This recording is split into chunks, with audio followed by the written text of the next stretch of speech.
Hello students of class 12th बेटा, जैसे कि आपका इकोनॉमिक्स का फॉरेन एक्सचेंज रेट चैप्टर चल रहा है, जिसमें हमने अब तक 3 कंसेप्ट कर लिए हैं। 3 कंसेप्ट कौन कौन से कर लिए हैं? सबसे पहले तो फॉरेन एक्सचेंज क्या होता है, उसके बाद फिर मैंने आपको कराया डिमांड और सप्लाई फोर्सेस कैसे इसको मतलब सॉल्व करने में हमारी हेल्प करती हैं। फिर मैंने आपको इक्विलिब्रियम रेट ऑफ एक्सचेंज करवाया था।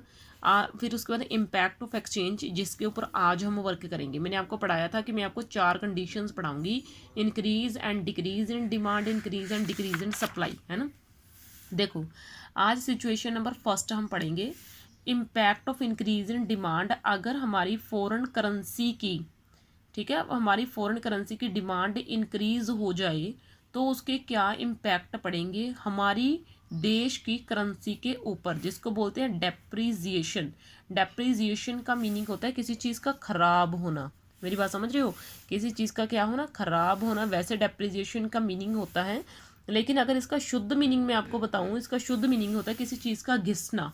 ठीक है, जैसे आप मशीनरी लाते हो, मशीनरी हमेशा नई तो नहीं रहती ना। मशीनरी टाइम के साथ पुरानी हो जाती है, जैसे जैसे आप उसको यूज़ करते जाते हो, है ना। तो वो जो उसकी पुर्जे ख़राब होंगे, जो उसके वैल्यू में कमी आएगी, उसको बोला जाता है डेप्रिसिएशन। ठीक है।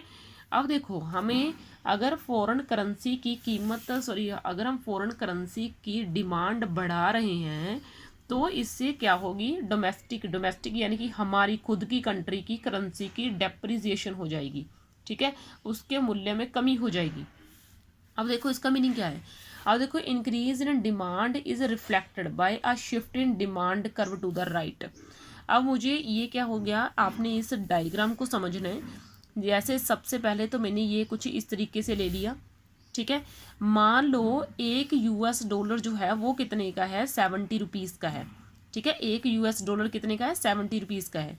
मान लो यहाँ पे ये है 70 रुपीज़ का, मान लो ये। ठीक है, मेरी बात समझ रहे हैं आप। $1 की जो कीमत है वो कितनी है? मान लो 60 रुपीज़ है। ऐसे मान लो ये कितनी है? मान लो 60 रुपीज़ है, ये लो। ठीक है, अब देखो हुआ क्या जब डॉलर की कीमत और बढ़ गई। डॉलर की कीमत क्या हुई? और बढ़ गई। इतनी बढ़ गई तो डिमांड भी बढ़ गई, यानी कि डॉलर की कीमत बढ़ने का कोई फर्क नहीं पड़ा, कि मतलब उल्टा इम्पैक्ट नहीं पड़ा। ये देखो, अगर मैं आपको पढ़ाना चाहूँ, यहाँ से पढ़ाऊँ, फिर मैं इस डायग्राम को आपको समझाती हूँ। ये देखो, डिमांड कब शिफ्ट हो रही है? कहाँ से? डी से। ये रही डी, पहले वाली डिमांड कव, और ये रही नए वाली डिमांड कव, जो कितनी है? ये D1।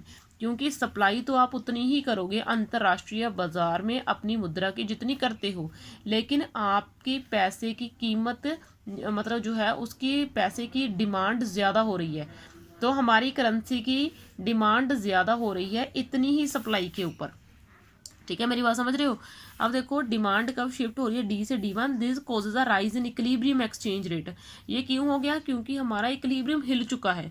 और मैं आपको बताया था इक्विलिब्रियम कभी हिलता है? जब डिमांड या सप्लाई कम और ज़्यादा हो जाए। हमारा इक्विलिब्रियम OR से, यानी कि यहाँ से OR से यहाँ पे आ गया है, OR1 से, यानी कि इतना इक्विलिब्रियम देखो बदल चुका है। यहाँ से इक्विलिब्रियम हिल के अब यहाँ पे आ चुका है। क्यों आ चुका है? क्योंकि हमारी कंट्री की करेंसी की डिमांड बढ़ चुकी है भाई। अब देखो, now the US$ is available for ₹70 instead of ₹60। पहले हमें $1 मिलता था 60 रुपीज़ का, अब हमें $1 मिल रहा है 70 रुपीज़ का। ठीक है, यानी कि दस अदर थिंग्स रिमेनिंग कॉन्स्टेंट। ये देखो, हमने ये नहीं सोचना कि डिमांड बढ़ेगी तो क्यों बढ़ेगी। बस आपने ये देखना है कि बाकी चीज़ों को आपने कांस्टेंट मानना है, यानी कि आपने इस वक्त इन्वर्स रिलेशन भी भूल जाना है। कौन सा रिलेशन? जो मैंने आपको बताया था कि अगर आपकी $US की कीमत हमारी करेंसी में बढ़ जाएगी तो लोग उसको ख़रीदना कम कर देंगे, क्योंकि हमें ज़्यादा पैसे देने पड़ेंगे हमारी करेंसी को, उनकी करेंसी को ख़रीदने के लिए। और अगर $US कम हो जाए तो हम $US ज़्यादा खरीदेंगे, क्योंकि हमें ज़्यादा करेंसी नहीं देनी पड़ेगी $US खरीदने के लिए। लेकिन हमने यहाँ पे बाकी चीज़ें भूल जानी हैं। हमारी $US की कीमत जैसे जैसे बढ़ती जा रही है, हमारी करेंसी के उसमें पैसे के रूप में। इसका मतलब कि आपको मैंने बोला था जितना यूएस डॉलर हमारी करेंसी के रूप में महंगा होगा उतनी हमारी करेंसी की वैल्यू कम होगी। हमारी करेंसी की वैल्यू कम होना ही तो डेप्रिसिएशन होता है। यही तो मैंने आपको बताया था कि अगर हमारी कंट्री की करेंसी की डिमांड बढ़ रही है लेकिन हम सप्लाई नहीं बढ़ा रहे तो इसका मतलब क्या है, इसका मतलब ये है कि हमारी करेंसी की बढ़ती डिमांड का इम्पैक्ट पड़ेगा किसके ऊपर, हमारी करेंसी के ऊपर।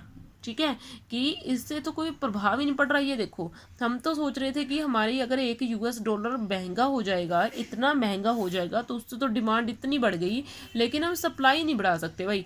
तो होगा क्या, सप्लाई कब तो हिलेगी नहीं, तो डिमांड कब यहाँ से यहाँ तक चली जाएगी कि डिमांड इतनी बढ़ रही है। तो ये शो करता है आपकी इंक्रीज को, आपके फॉरेन एक्सचेंज के इंक्रीज को जो है शो करता है कि जब डिमांड बढ़ जाती है।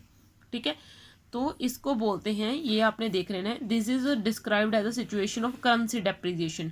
इसको क्या बोला जाता है कि हम लोग तो बेवकूफ़ हैं, हमें तो जब एक यूएस डॉलर महंगा होता है तो हमें तो जो है डिमांड कम करनी चाहिए कि हमें जो है फॉरेन करेंसी नहीं खरीदनी चाहिए। लेकिन हमारे लोग क्या कर रहे हैं, हमारे लोग हमारी करेंसी और ज़्यादा खरीदना चाहते हैं, फॉरेन करेंसी और ज़्यादा खरीदना चाहते हैं। तो उसका रिजल्ट क्या होगा, तो उसका रिजल्ट तो यही होगा ना कि लोगों की जो डिमांड है वो बढ़ेगी, लेकिन हम सप्लाई तो बढ़ाएंगे नहीं।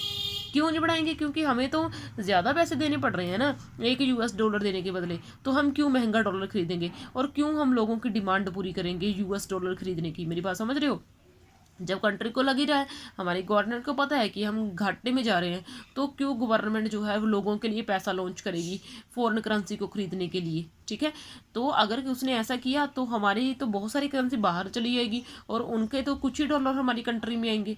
ठीक है, तो ये होता है डेप्रिसिएशन की, जब हमारी करेंसी का मूल्य कम हो जाता है। ठीक है, अब देखो जो दूसरी कंडीशन है वो है आपका impact of decrease in demand for a foreign currency. जब फॉरेन करेंसी की डिमांड कम हो जाती है तो उसका क्या होता है, उसको एप्रिसिएशन बोला जाता है। क्या बोला जाता है, एप्रिसिएशन उसको, या फिर एप्रिसिएशन का मीनिंग होता है rise in foreign currency, rise in domestic currency, की हमारी करेंसी की कीमत बढ़ गई। ठीक है, हमारी करेंसी की कीमत क्या हो गई, बढ़ गई, आप ऐसे बोल सकते हो। ठीक है, जैसे मैं बोलूँ कि यहाँ पे आपने सप्लाई को नहीं हिलाना। अगर मैं आपको ये डायग्राम समझाऊँ तो ये एक डायग्राम है।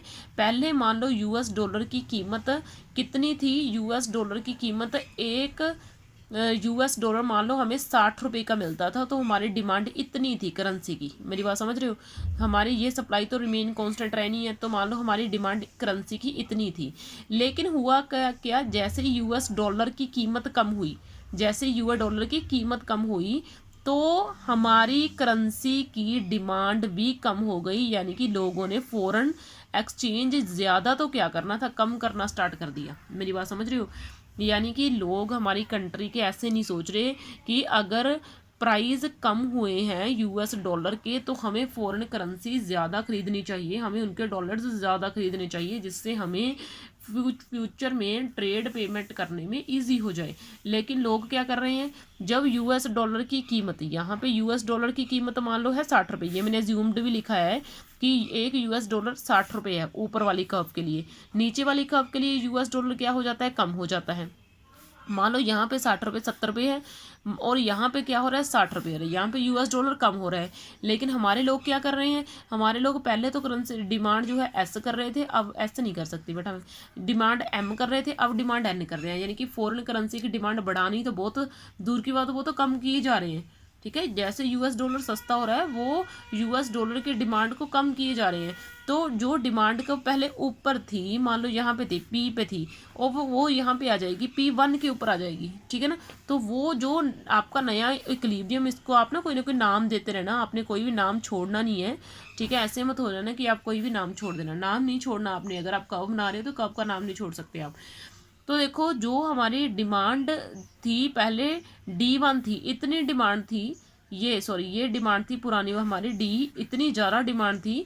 देखो वो डिमांड कम हो जाएगी जैसे ही हमारी करेंसी की कीमत बढ़ेगी। हमारी करेंसी की कीमत बढ़ने का मतलब क्या है, यूएस डॉलर सस्ता हो जाएगा।